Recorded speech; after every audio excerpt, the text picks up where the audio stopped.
Hi guys, welcome to Tarna's Kitchen.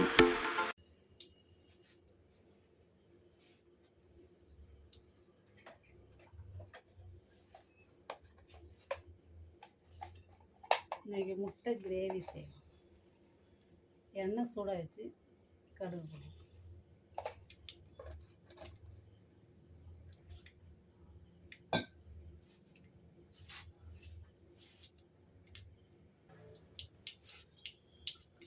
கடுகு பொரிஞ்சிச்சு 4 வெங்காயம் பொடியாக கட் பண்ணி வச்சுருக்கேன்.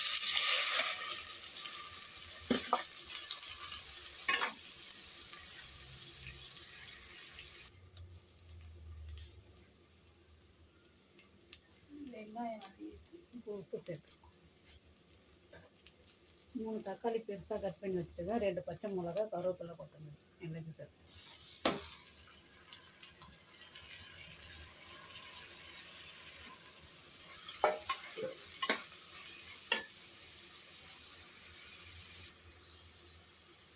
தக்காளி எண்ணெய்லாம் வதங்கிட்டு பூண்டு பேஸ்ட்டு சேர்த்துக்கணும். இஞ்சி இல்லை, பூண்டு பேஸ்ட்டு மட்டும். +2 எக்ஸாம் ஸ்டார்ட் ஆகிடுது.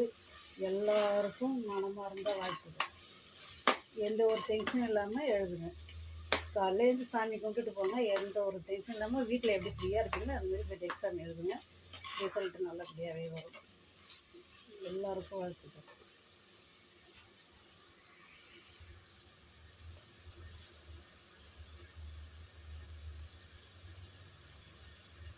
மஞ்சள் தூள்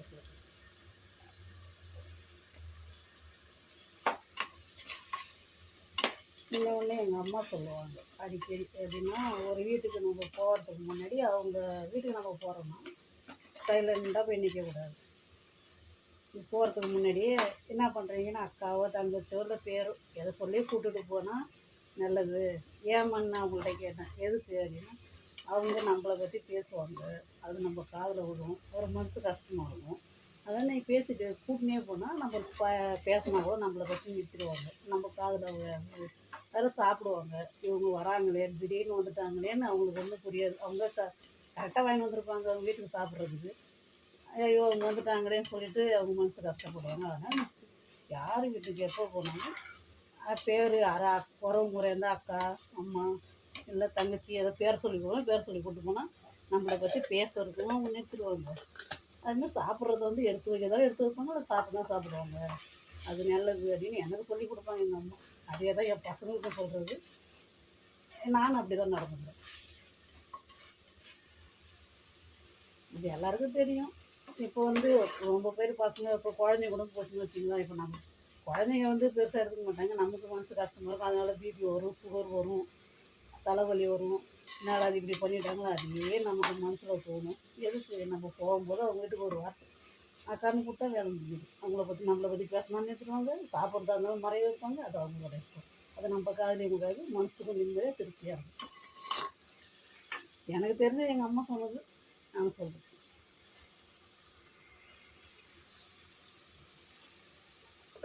மிளகாத்தூள் சேர்த்துக்கணும்.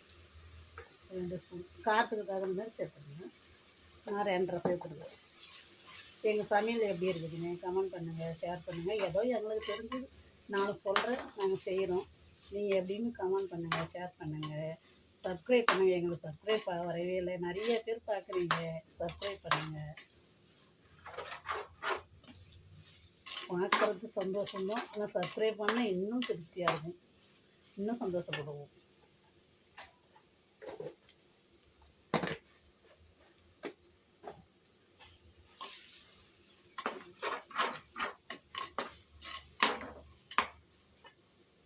இப்போ தண்ணி சேர்த்துக்கலாம்.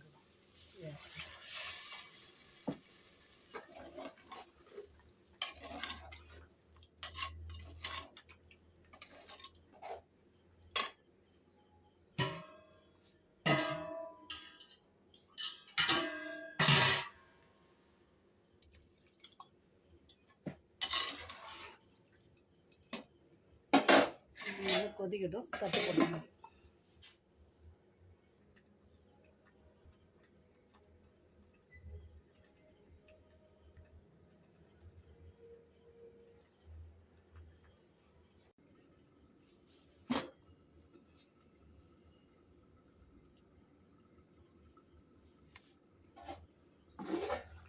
வேறு ரெடியாக பார்த்தோம். இந்த அளவுக்கு வந்துச்சு. லைட்டாக புளி ஊற்றிங்க, ஒரு சாம்பாருக்கு வைக்கிற அளவு லைட்டாக புளி.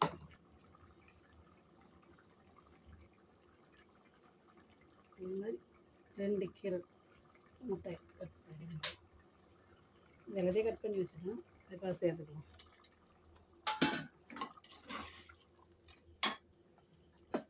லைட்டாக புளி எதுக்குன்னா சீக்கிரம் கெட்டு போகாது, டேஸ்ட்டும் நல்லாயிருக்கும். பெப்பர்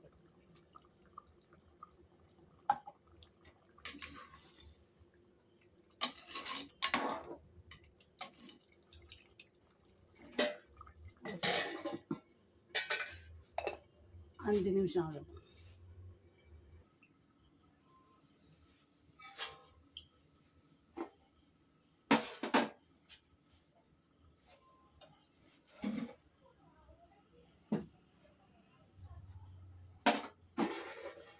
நிமிஷம் ஆச்சு. முட்டை கிரேவி ரெடி.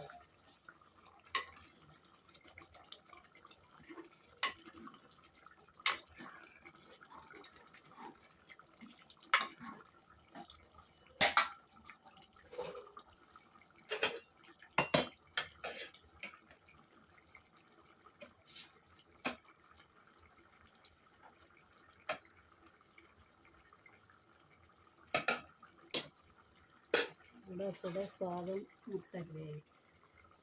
நீங்கள் இட்லி, தோசை, சப்பாத்தி எதுக்கு வேணாலும் வச்சு சாப்பிடலாம். சைட் டிஷ் நல்லாயிருக்கும். நீங்கள் ட்ரை பண்ணிட்டு கமெண்ட் பண்ணுங்கள், ஷேர் பண்ணுங்கள், சப்ஸ்கிரைப் பண்ணுங்கள். நன்றி, வணக்கம். அடுத்த வீடியோவில் பார்க்கலாம்.